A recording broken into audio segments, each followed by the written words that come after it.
Well, welcome back, everyone. My name is Ted Thomas, and I've been involved in real estate for the last 30 years. I'm going to tell you about some special parts of it. But today, I'm going to start off by talking about what is the best low-risk investment.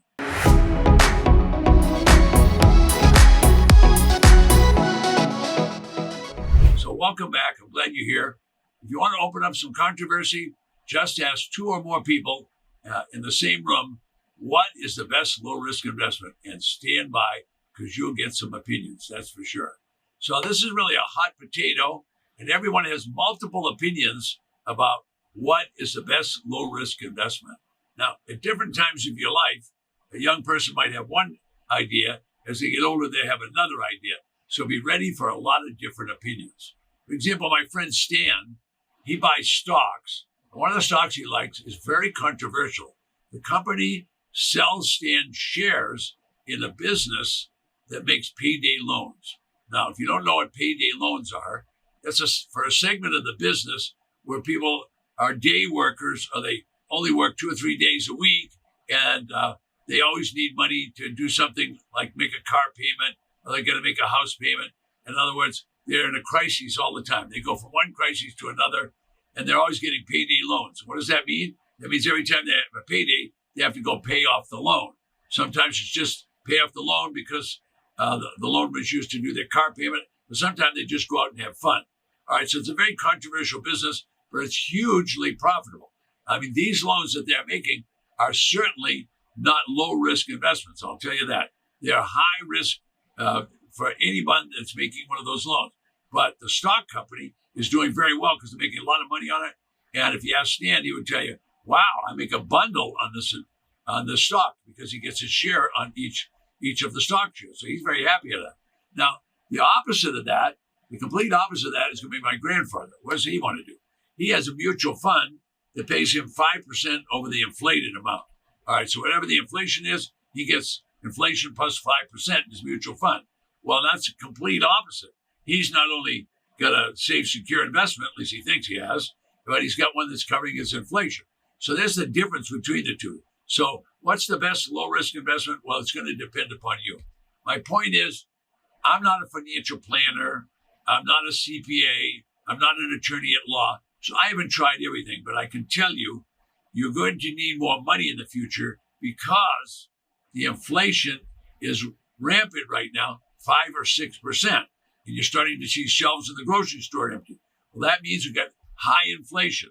All right, so I'm not a financial planner, and I'm not an investment advisor. But I'm going to tell you, you're going to have to make more money. Now, how are you going to make more money? Well, we're talking about the best low-risk investment. You better make an investment yourself, and so start thinking about how you're going to make more money, because your money in the bank is okay. It's safe and secure. Your money in government bonds is safe and secure, but it has less purchasing power every single year. Well, less purchasing power, what does that mean? That means a $10,000 account today will buy $10,000 in goods. But next year, if we have 5 or 10% inflation, it's only going to buy $9,000 in goods. And that will continue. Before you know it, your money won't be worth very much. So what are you going to do about that? Well, I have a lot of clients that already felt that they've been left out of the big run-up in the stock market, and they've been left out of real estate. So what are they going to do? Well, it's time for you to start thinking about, what are you going to do? You're going to have to make some change. So in this episode, I'm answering your question. What is the best low-risk investment? You're going to decide, but you need to think about, no matter what low-risk investment you get, you're going to need more money. You're going to need more revenue, okay? What we need to do is think, are we going to be an investor? Or are we going to be an entrepreneur?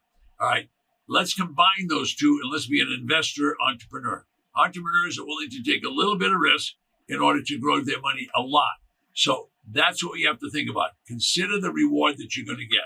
Now, how do I know about this? Well, I started out, my first investments were single-family homes. Then I bought a 50-unit apartment property. Then I grew, in addition to that, I bought another one, a 60-unit apartment, and I kept doing that. Next thing you know, I had a 90-unit, and 150, and then 300 units. Well, every time I did that, it got a little bit more complex, and it got a hell of a lot more management. However, with apartments, they were like buying gold, because what would happen? The apartment would go up almost as much as the inflation every single year. So the money was covered in the bad inflation markets. So what are you going to do to take care of that? All right, if you put your money in a savings account and expect to leave it there for 2 decades, you'll still be in the account, but you won't have any money. That's for sure, because the money that's there will have very low purchasing power. All right, so let's talk about some solutions to what I think you should be doing. All right, I found an alternative investment 30 years ago. What was that investment? The investment was simply government alternate real estate, an alternative real estate program. What was that alternative? The alternative was, why don't I buy properties that people have defaulted on? In other words, the legislature is looking at the state and saying, wait a minute, these counties aren't collecting the taxes. We've got to have the tax money, the property tax money. All right, what does the legislature do? They pass the law down to the county. They tell the county officials, board of supervisors and the county commissioners, collect the taxes, levy the tax, collect the tax. If you can't collect the taxes, then go ahead and confiscate the property and sell it to get the money to pay the tax. All right, so how's the sequence? Starts out with the legislature. They tell the board of supervisors. Board of supervisors sends out the treasurer and the tax collector. They confiscate it. Now they're going to sell the property. What are they going to sell it for? They sell it for 10 cents, 20 cents, 30 cents on the dollar. They sell it for the back taxes. This has been going on for 200 years. 200 years this has been going on.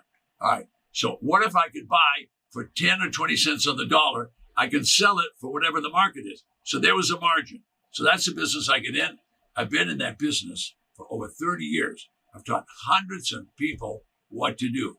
So this is the answer. At least you have a plan for generating new money. If you could buy for 10 or 20 cents on the dollar and sell it for 50 or 60 or 70 cents on the dollar, you've generated money. So you could buy it low and sell it low. Buy it low and sell it low. Would that work for you? It works for everyone. All right, now I discovered this government mandated program 30 years ago, and I never looked back because every county in America has those kind of properties to sell. There's going to be over 1 million of those properties that they'll sell this year for 10 cents, 20 cents, 30 cents on the dollar. Perfect place for the little guy to buy a property, then resell it with margin. So when you buy it low, 10 or 20 cents on the dollar, then you can sell it for 50 or 75 cents on the dollar. Wow, is that a big profit? It's a huge profit. Now, I don't make the rules. The state and the local counties make the rules, but they're going to collect those taxes, and a certain amount of people will not pay those taxes every year. All right. I don't get to do that work. You don't get to do that work. The board of supervisors and the county commissioners have the treasurer do all that work. How do they do that work? They just put the property up for auction. Anybody can buy it, and they knock off the mortgage. By that, I mean they cancel the mortgage. The mortgage is wiped out. There is no mortgage on these properties. So now you buy no mortgage on a deed of trust, loan, or a regular mortgage. They're wiped off the property so you can do whatever you want with that property. All right, now these properties are confiscated because someone didn't pay the tax. So I've been teaching my clients for over 30 years. Buy them for 10, 20 cents on the dollar. Now think of what I just said. That means there's a discount of 60, 70, and 80%. If you can buy at a discount day one, that's better than you could do at Target or Walmart or Costco. You're buying 60, 70% discount. Now you can sell and make the profit, and then you can go on with your business. But you need money. So let me give you an example. Let's take an example of a $90,000 property. All right, the people don't pay the tax. Well, if the property owner fails to pay tax, the county treasurer is going to seize that property. It's going to confiscate the property, and they're going to sell it for back taxes. So let's say the back taxes for $5,000. Well, that's where the auction would start. Now remember, it was worth $90,000. It went for auction for only $5,000. All right, it's competitive bidding. So what if you could buy that property for, let's say, 20% or 20 cents on the dollar? Would that be a good deal for you? Absolutely, it would be a good deal for you. 20 cents on the dollar would mean on a $90,000 property that you only spent $18,000, but it's still worth the $90,000. So what are you going to do with it? Well, you could try and get retail price way up here, but why not just discount it down and get rid of it quickly? So I teach people, sell that property for $55,000. Now you're going to say, Ted, you're giving up a lot of profit. That's okay. Let the other guy make some money. I'm going to make my cash right now because I've got $18,000 invested. I'm going to sell it for $55,000. Look at the math. Is that making sense? It's making a lot of sense. Now, if you want to make even more money and protect yourself from inflation, and have a low risk investment, why don't you sell it and collect payments? In other words, offer the buyer, the new buyer that you're selling it to, offer them an installment sale. So now if you could do that, you could sell for $55,000, get say a 10%, get $10,000 down, and then finance it for the next 10 years. So 120 months at $400 a month. Think about how much money that's going to be. So now you're going to get a $54,000 just in payments plus your $10,000. So add it together, $10,000 plus the $54,000. You got $64,000 in cash coming in over the next 10 years. And guess what? You only put $18,000 in. That's a tremendous amount of profit. Now, this can be happening every day. It happens across America. So tax auctions are an alternative investment, and it's going to be a good inflation.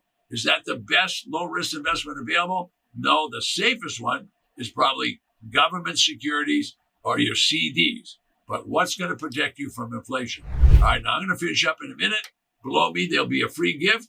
Anybody can have that free gift. All you have to do is go below me and get that free gift and learn more. All right. And then I have 2 words of advice, which I mentioned earlier. Don't buy a property at an auction unless you looked at it. And watch that video tell you about, be sure that you know what your exit strategy is before you sell it. I'm Ted Thomas.